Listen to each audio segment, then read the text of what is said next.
मंगलवार देर रात जब पूरा भारत गहरी नींद में था, शहरों की रफ्तार थम चुकी थी और घरों में सन्नाटा पसरा था, तब भारत की वीर सेना जाग रही थी एक बड़े मिशन के लिए। सरहद पार आतंकी अड्डों को जड़ से मिटाने के लिए हमारे जाबाज सैनिकों ने दुश्मन की जमीन पर कदम रख दिए थे।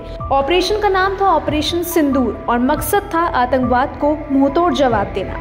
इस जॉइंट मिशन में भारतीय थल सेना, वायुसेना और नौसेना ने मिलकर पाकिस्तान के आतंकी नेटवर्क पर करारा प्रहार किया। इस ऑपरेशन में कुल 9 आतंकी ठिकानों को टारगेट किया गया, जिनमें 4 पाकिस्तान में और 5 पीओके के भीतर स्थित थे। पीओके में जिन इलाकों पर हमला हुआ उनमें प्रमुख है बाघ, कोटली, भीमबेर और चेक आमरू, जबकि पाकिस्तानी सीमा में बहावलपुर, मुरीदके, सियालकोट, गुलपुर और मुजफ्फराबाद में एयर स्ट्राइक की गई। ये सभी ठिकाने जैश ए मोहम्मद, लश्कर ए तैयबा और हिजबुल मुजाहिदीन जैसे आतंकी संगठनों से जुड़े थे। सबसे बड़ा प्रहार किया गया बहावलपुर में, जो अंतर्राष्ट्रीय सीमा से लगभग 100 किलोमीटर भीतर है।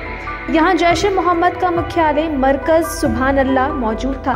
यही वह जगह थी जहाँ से पुलवामा हमले की साजिश रची गई थी। जैश पहले भी 2001 के संसद हमले और 2019 के पुलवामा हमले को अंजाम दे चुका था। दूसरा अहम टारगेट था मुरीदके, लाहौर से 30 किलोमीटर दूर स्थित लश्कर ए तैयबा का गढ़। यह हाफिज सैयद का ठिकाना है, जिसे 2000 में बनाया गया था। बताया जाता है कि इसे खड़ा करने में ओसामा बिन लादेन ने 1 करोड़ रुपए की मदद दी थी। यहीं से कसाब और उसके साथियों को मुंबई हमले की ट्रेनिंग दी गई थी। बता दें, सियालकोट में हिजबुल मुजाहिदीन के ट्रेनिंग कैंप महमूना को निशाना बनाया गया था, जहां से जम्मू कश्मीर में घुसपैठ की तैयारी होती थी। मुजफ्फराबाद में स्थित सवाई नाला कैंप और बिलाल कैंप पर भी हमला हुआ। यह लश्कर का बड़ा ट्रेनिंग हब था, जिसमें एक मदरसा और 40 कमरे थे। यहीं पर पहलगाम हमले की प्लानिंग की गई थी और ISI समेत पाक सेना से हथियार सप्लाई भी होती थी। गुलपुर, जो पूंछ राजौरी से सिर्फ 35 किलोमीटर दूर है, वहां भी भारतीय सेना ने लश्कर के ठिकानों को खत्म किया। इसी जगह से 2023 और 2024 में तीर्थयात्रियों की बसों पर हमलों की साजिश बढ़ी थी।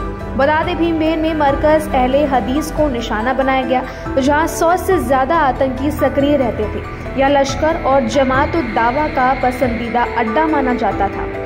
कोटली में जैश ए मोहम्मद का मरकज अब्बास भी भारतीय हमले में तबाह हुआ। यह पाकिस्तान के सैन्य कैंप से महज 2 किलोमीटर की दूरी पर था और यहाँ लगभग 50 आतंकी ठहरे रहते थे। पंजाब प्रांत के शक्करगढ़ में स्थित जैश की तेहरा कलां फैसिलिटी को भी निशाना बनाया गया। यह भारत की सीमा से मात्र 6 किलोमीटर दूर था और यहाँ से आतंकियों को ट्रेनिंग देकर भारत में ड्रोन के जरिए हथियार भेजे जाते थे। इस ऑपरेशन ने एक बार फिर साबित कर दिया है कि भारत अब आतंकवाद के खिलाफ सिर्फ चेतावनी नहीं देता, बल्कि एक्शन भी लेता है, और वो भी दुश्मन की सरहद में घुसकर।